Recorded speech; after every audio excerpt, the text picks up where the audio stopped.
According to Genesis chapter 8, when the floodwaters began to recede, the ark came to rest on the mountains of Ararat.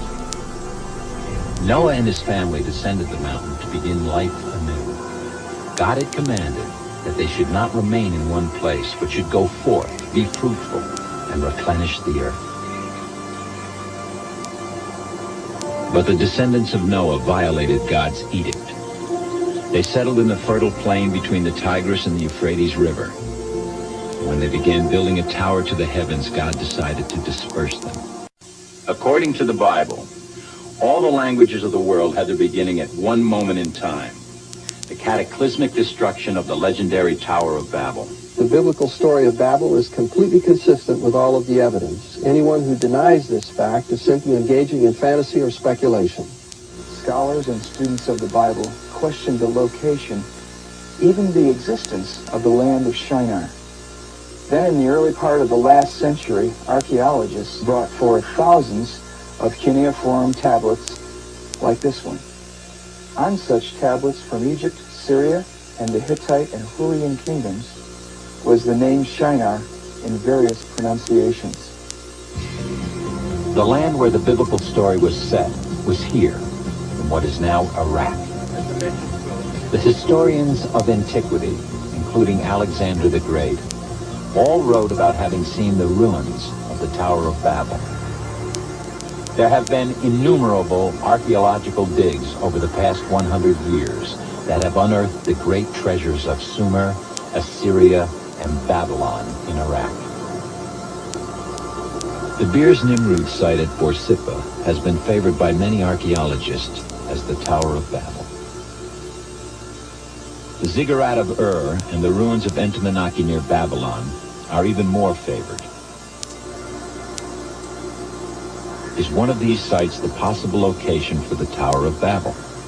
The strongest body of archaeological evidence, combined with the biblical account, favors the location of Temenanki, which is in the country of Iraq, in the city of Babylon, 50 miles south of Baghdad.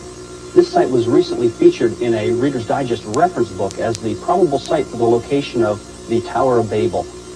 Today, in the city of Babylon, a model of this tower is featured in the Nebuchadnezzar Museum. Not only was there a real Tower of Babel in the past, the tower and the city that bore its name is being rebuilt today by the world's most dangerous dictator. Not only was there a real Tower of Babel in the past, the tower and the city that bore its name is being rebuilt today by the world's most dangerous dictator.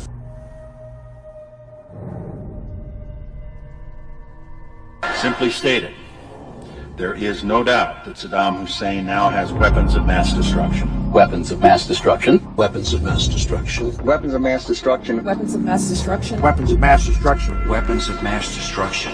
We agree that the Iraqi dictator must not be permitted to threaten America and the world with horrible poisons, diseases, gases, and atomic weapons.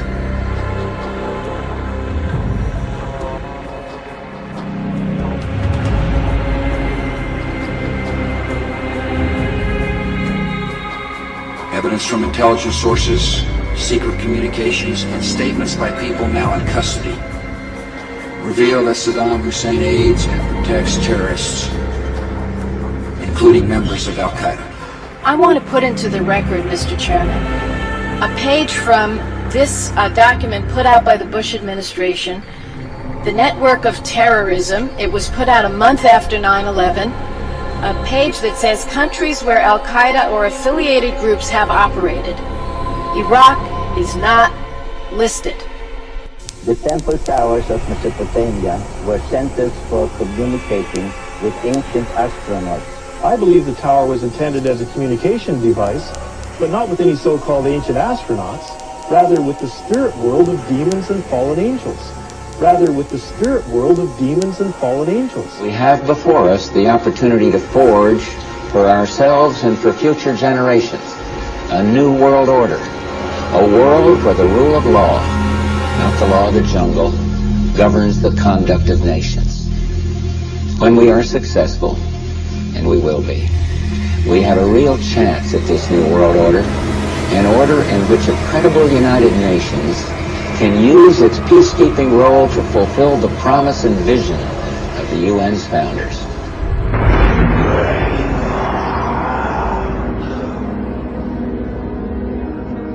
We can exclusively reveal that George Bush Sr.'s occult name is Magog, which is the name of the evil army commanded by Satan to visit Earth and destroy the kingdom of Christ.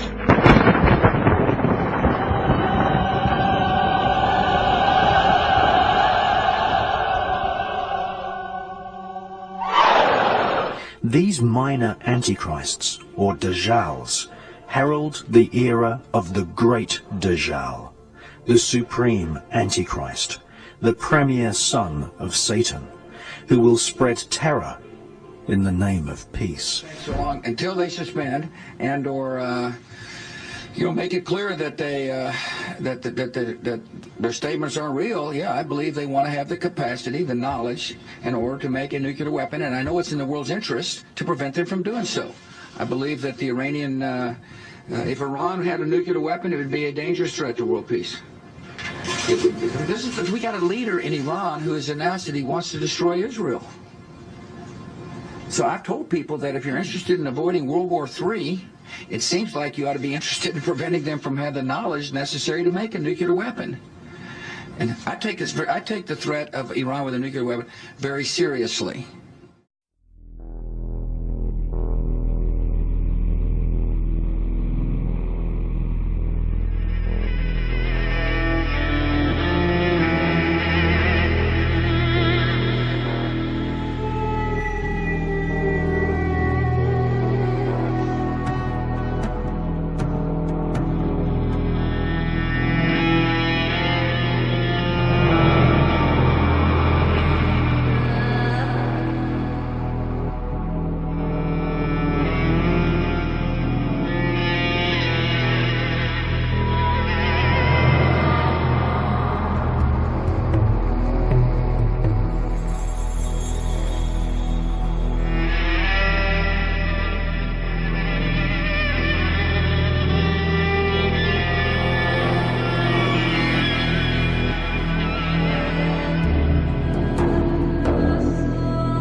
Let us reason together.